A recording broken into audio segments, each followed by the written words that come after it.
prendre notre place dans les nouveaux offices. Donc, il y a la question, évidemment, des regroupements des offices, puis comme vous le savez, du projet de loi qui est à l'étude à l'Assemblée nationale pour précipiter la fusion des offices qu'on souhaite depuis des années, mais également, à l'intérieur de ces nouveaux offices-là, comment s'assurer que nous, les locataires, on soit entendus, puis qu'on ait effectivement de meilleurs services. Donc, c'est les deux défis qu'on va discuter cet après-midi. Bien sûr, comment regrouper les offices, mais aussi comment s'organiser, nous, les locataires, pour faire entendre notre voix à l'intérieur des conseils d'administration puis à l'intérieur des comités consultatifs. Il va y avoir M. Michel Gagnon, qui est président-directeur de la Société d'habitation du Québec. Alors, je vais céder la parole à M. Gagnon. Bonjour tout le monde. Madame Lapré, M. Pilon, le conseil d'administration et messieurs, mesdames, bonjour. Je voudrais tout d'abord vous envoyer les salutations du ministre, M. Coiteux. Comme vous savez, c'est la session finit aujourd'hui. Il aurait aimé être présent, puis comme il me dit, là, il y en a un petit peu, il y a un petit peu d'ouvrage, que ça finissait aujourd'hui. Il n'a pas pu venir à votre congrès, mais il m'a fait un petit mot pour vous saluer. Puis je suis content d'être ici aujourd'hui, juste pour vous dire que excusez mon visage, moi j'ai l'air bête, mais je suis pas bête. C'est sûr, c'est mes parents qui m'ont... j'ai pas eu le choix d'avoir ce visage-là. Excusez-moi, mais je suis quand même un gentil garçon. Fait que la Société est partenaire depuis longtemps avec la Fédération de longue date. On travaille moi, je suis pas de longue date, ça va faire 2 ans au mois d'octobre que je suis à la tête de la Société d'habitation. Puis pour commencer, j'aimerais juste... dire quelques mots à propos. On m'a parlé d'un film il y a quelques semaines, qui était à la Cinémathèque québécoise de Montréal, et le film Les Vaillants. On me dit beaucoup de bien de ce film-là. Je ne sais pas s'il y en a qui l'ont vu parmi vous, mais il paraît que c'est un film là, qui démontre les efforts qui se font dans les HLM au niveau de l'entraide, tout ça. Puis, je demandais chez nous d'avoir une copie. J'ai hâte de voir ce film-là. C'est parce qu'il raconte l'histoire d'un HLM du quartier Saint-Michel. Et bon, vous aussi, vous êtes des personnes, dans l'ensemble des personnes dans les HLM, c'est des personnes dynamiques. Vous n'hésitez pas à vous impliquer dans votre communauté en tant que bénévole. Vous consacrez beaucoup de temps à améliorer la qualité de vie de vos HLM. Fait que je tiens à féliciter l'ensemble des gens qui sont ici. Puis si vous en croisez d'autres, ben dites-leur que je respecte beaucoup ça. Puis la Société va travailler fort là, pour vous donner un coup de main là, dans vos projets. En même temps, le conseil d'administration de votre fédération et les offices, ça vient des changements au niveau des offices. Fait que je veux souligner aussi de façon particulière le travail aussi des aînés. Moi, personnellement, je suis aussi sensible à ça aux aînés parce que je m'en viens là, j'ai eu 60 ans cette année, puis souvent, des fois, j'appelle mes enfants, là, venez donc m'aider un petit peu. Des fois, tu as le dos craque, tu as de la misère à te lever. Fait que là, je pense que, à un moment donné, il faut avoir quand même une vision, on sait que la population est vieillissante. Il faut avoir je pense que la vision, j'ai même pas... Je la sens. Fait que le ministre, comme je vous dis, le ministre Coiteux a récemment annoncé que son adjoint parlementaire, qui est le député de Norbert Morin, qui est député de Lillette-Montmagny, il va effectuer une tournée dans la région du Québec, dans les régions du Québec. Autrement dit, il y a 16 régions. Puis moi, je vais accompagner M. Morin lors de cette visite pour chacune des régions. Puis on va pouvoir échanger sur l'ensemble, sur le regroupement des offices, puis c'est les sujets qui vous préoccupent. Puis la tournée, elle va commencer, la session finissait aujourd'hui. On va commencer la première journée de la tournée va commencer le 21 juin. On va en faire quelques-unes. Après ça, on va prendre une pause, puis on va reprendre la tournée à la 2e ou 3e semaine d'août après les vacances. Puis moi et mon équipe, on va être sur place à l'écoute de vos besoins. Puis il est important que les gestes que nous poserons tiennent compte de la réalité que vous vivez. Je pense qu'il faut se déplacer, aller voir qu'est-ce que vous vivez, qu'est-ce que vous avez besoin. Puis notre priorité numéro 1, c'est l'amélioration de votre qualité de vie. Fait que j'ai hâte de vous rencontrer là, dans les tournées avec M. Morin. Puis s'il y a un sujet qui est sur toutes les lèvres depuis quelque temps, eh bien, c'est bien le regroupement des offices. Aujourd'hui, ça a été l'adoption du projet de loi 83 qui est venu le coup d'envoi à cette réforme. Je pense qu'elle était attendue d'acteurs du milieu de l'habitation. C'est le cas, justement, de votre fédération qui souhaite que ces changements aient des retombées positives pour les locataires. Puis je partage le même objectif. Le recrutement doit profiter avant tout aux personnes qui vivent dans les HLM. C'est vous qui devez en tirer avantage. Puis il ne faut pas que ce soit une simple réforme administrative. Juste au départ, pour exemple, il y a 538 offices, puis on pense que c'est trop.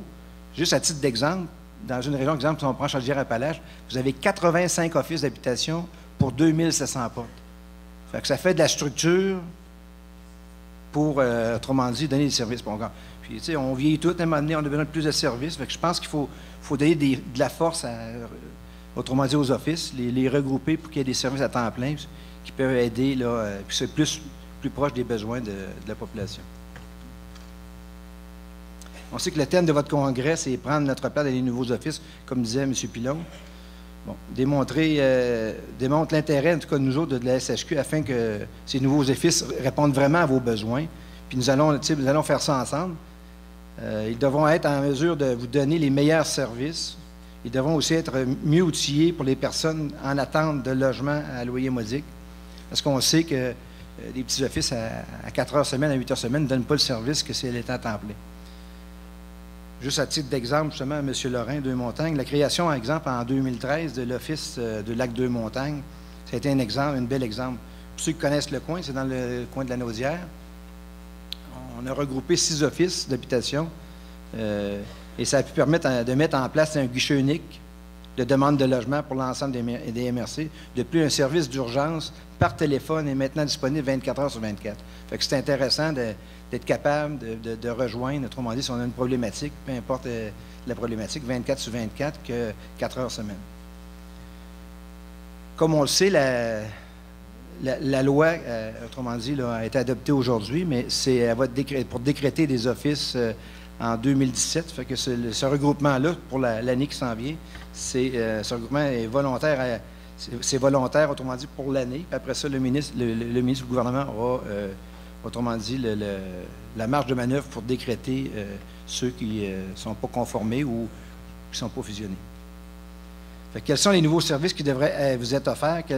Quels sont les services dont vous bénéficiez aujourd'hui et qui peuvent être améliorés? C'est tout ça qu'on va faire. Fait que c'est les défis qu'on va relever au cours de la prochaine année.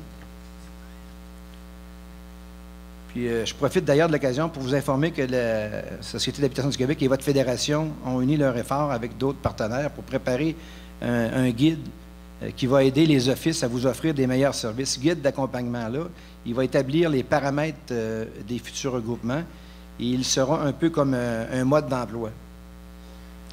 Et je vous invite à mettre en pratique le thème de votre congrès. Prenez votre place dans les nombreux offices. Prenez votre place, puis gênez-vous pas. Je le répète, vous pourrez toujours compter, en tout cas sur moi et sur l'équipe de la SHQ au plan administratif. Nous serons toujours à l'écoute de vos demandes dans le but d'améliorer la gestion des logements sociaux. Moi, regarde, je suis le président de la Société d'habitation du Québec, là, mais je ne suis pas enfermé dans un bureau, puis je réponds au téléphone, puis je suis disponible. C'est une grosse année, on parle au niveau des fusions. Il faut que ça vous rapporte quelque chose. Moi, je suis disponible, comme je disais, je suis allé à la Fédération des municipalités, puis j'ai dit, regarde, moi, mon téléphone cellulaire, bien là, c'est le directeur de commission qui est là, je l'ai toujours avec moi. C'est 1-800 gagnant. Vous m'appelez, s'il y a quelque chose, vous ne gênez pas. Regarde, si on peut faire avancer le dossier, on va travailler en votre faveur. D'ailleurs, je me réjouis de la récente réunion, c'est que de la réunion de la table de concertation sur les HLM. C'était la première rencontre depuis 2014. Plusieurs sujets d'actualité ont été discutés, dont le recrutement des offices, la tournée qui s'en vient, parce que vous allez être impliqué dans la tournée. Et il y avait aussi la problématique, M. Pilon, les punaises de lit, là, ça a été discuté. Faites-moi confiance, on n'attendra pas 2 ans là, pour refaire une autre rencontre. Moi, j'en ai beaucoup, mais je vais essayer de suivre ça de proche. On a déjà prévu une rencontre pour l'automne. Je pense que c'est une table qu'on doit mettre en place qui ne doit pas être à toutes les années. Je pense que ça devrait être une table de travail, puis que régulièrement, à un moment donné, on ait des sujets, puis qu'on se mette des échéanciers sur les dossiers, qu'on essaie de les régler que parler dans le vent. Moi, je suis plus un opérateur qu'un orateur, là, mais c'est important. Si on fait des rencontres, mais qu'on puisse arriver, on ait des dossiers, qu'on puisse les mener à bon port. Bon, ce n'est pas un secret pour personne aussi, le parc de HLM, on le sait qu'il est bâti depuis plusieurs années. Puis nous devons préserver ce patrimoine-là. Fait qu'il faut investir de l'argent pour le mettre à niveau. Puis c'est vos milieux de vie. Fait que c'est capital d'entretenir. Certains et certaines d'entre vous ont probablement entendu le reportage cette semaine à Radio-Canada. On y mentionnait qu'il y avait 700 HLM appartenant à la Société d'habitation qui sont en mauvais état. On va se donner leur juste dans ça, c'est que c'est vrai. Mais il y en a une partie aussi qui sont en bonne forme, là. Quand on parle de 1500 HLM dont l'état est très bon, puis il y en a un autre 200 qui sont satisfaits. Cette année, on investit, autrement dit, au niveau de la mise à niveau. On appelle ce programme RAM là, qui est avec fédéral provincial. C'est 343 millions au niveau de la rénovation et de la modernisation. Et en moyenne, depuis 2008, c'est 285 millions qui s'investissent au niveau des HLM. C'est sûr qu'il reste du travail à faire, mais comme disait à Radio-Canada, M. Pilon, dans le reportage, la moitié de l'ouvrage est fait. Il reste l'autre moitié, puis on va continuer à investir. Puis nous allons, terminer le travail, puis je vais suivre ça de proche.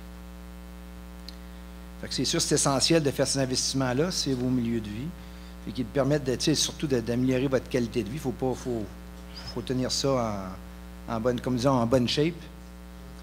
Je vous rappelle aussi que la Société d'habitation vient en aide aussi à plus de 228 000 ménages québécois à l'intérieur de nos budgets. Au fil des ans, les façons de faire de la société ont évolué. Nous devons sans cesse nous adapter aux besoins de nos clientèles. Comme je vous parlais tantôt, là, on a une clientèle vieillissante, j'en fais partie. Il faut autrement dit avoir le focus aux bons endroits. Et par exemple, la Société et le ministère de la Santé et des Services sociaux se sont dotés d'un cadre de référence sur le soutien communautaire en logement. Puis nous travaillons de concert aussi avec les offices d'habitation dans le but de briser l'isolement dont souffrent certaines personnes qui habitent vos HLM. Comme on l'entend parfois de la bouche de certains employés de chez nous, avant ça, on disait on gère des poignées de porte. Aujourd'hui, on dit on gère des poignées de main. C'est d'être plus proche. C'est une manière de dire qu'on ne se limite pas juste à la gestion d'immeubles. Je pense qu'il faut mettre surtout dans... Moi, ce que je dis aux employés chez nous, c'est de mettre dans ton ouvrage ce que tu fais, de mettre un côté humain, puis le cœur, de le garder à gauche et non de le pousser à droite. Fait que travailler aussi avec son cœur, puis travailler là, pour... parce que d'aider les gens ou d'aider les gens, c'est important.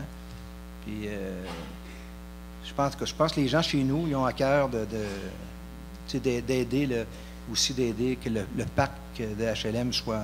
Il va falloir que le volet communautaire, c'est sûr que le volet communautaire ne relève pas de l'ensemble de la société, mais nous, on peut vous aider au niveau des autres partenaires, parce que le gouvernement, c'est compliqué. Hein? C'est des grosses boîtes, puis à un moment donné, on cogne à des places, puis même pour moi, ça fait 25 ans que je suis dans la fonction publique, je trouve ça encore compliqué.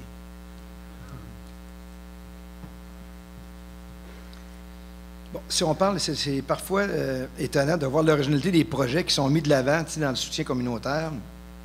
Et ils ont tous une chose en commun, c'est l'amélioration de la qualité de vie. Et vous allez me permettre de quelques instants pour vous parler d'un projet qui sort des sentiers battus. Je ne sais pas si peut-être pas tout le monde le connaît, c'est le projet Alpha qui a été réalisé en collaboration avec le ministère de l'Éducation. C'est une initiative qui a permis à des gens, des locataires de HLM, de Jean-Nicolette à Trois-Rivières, de reprendre le chemin de l'école. Et ça, la société a participé. Puis les participants ont obtenu du soutien pour réviser leur matière de base afin de poursuivre leurs études secondaires. Puis là, on peut améliorer leur capacité de lecture, d'écriture. Puis ils ont même appris à utiliser les nouvelles technologies de l'information. Mais ça, nous autres aussi, comme à notre âge, on apprend tous les jours. Nos enfants nous en montrent sur la technologie de l'information. C'est important. Puis, je pense que c'est un projet là, qui a été apprécié. Puis je pense qu'à un moment donné, quand on voit que c'est un projet pilote qui fonctionne bien, si on est capable de l'étendre, mais forçons à trouver d'autres moyens puis d'autres sous pour être capable de faire des projets plus grands. Aussi, il y a l'Office municipal de Trois-Rivières qui compte parmi les partenaires de ce projet-là en même temps. Il y a un autre exemple qui a été soutenu aussi par la Société d'habitation, c'est la coopérative La Clé du succès. Elle a été développée par l'Office de Drummondville.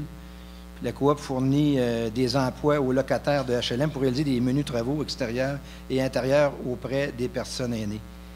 M. Pilon m'en a parlé.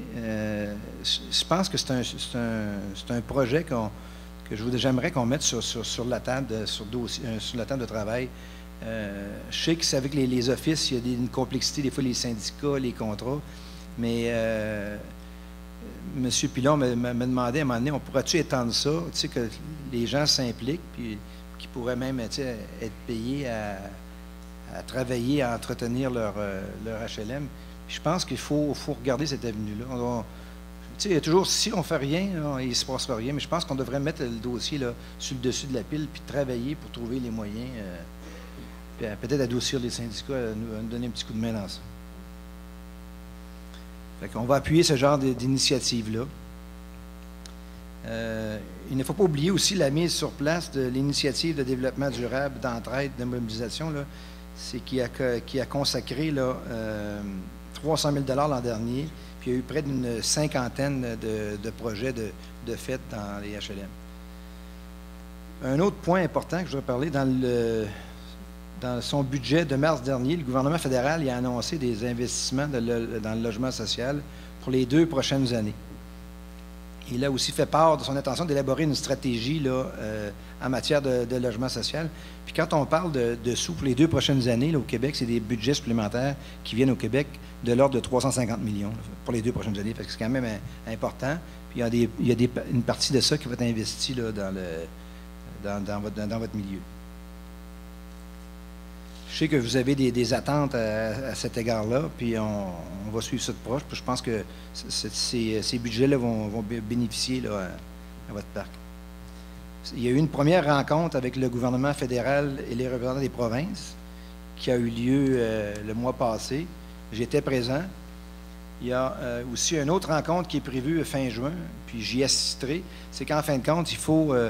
le gouvernement travaille sur une politique nationale. Aussi, on travaille à attacher ces ententes-là, parce que c'est complexe, là.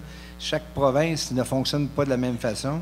Puis, ils ne peuvent pas favoriser une province plus qu'une autre. Là. Fait qu'il y a des ententes. Fait que, on devrait... Il y a une rencontre, comme je vous dis, à la fin du mois de juin. Fait qu'on devrait...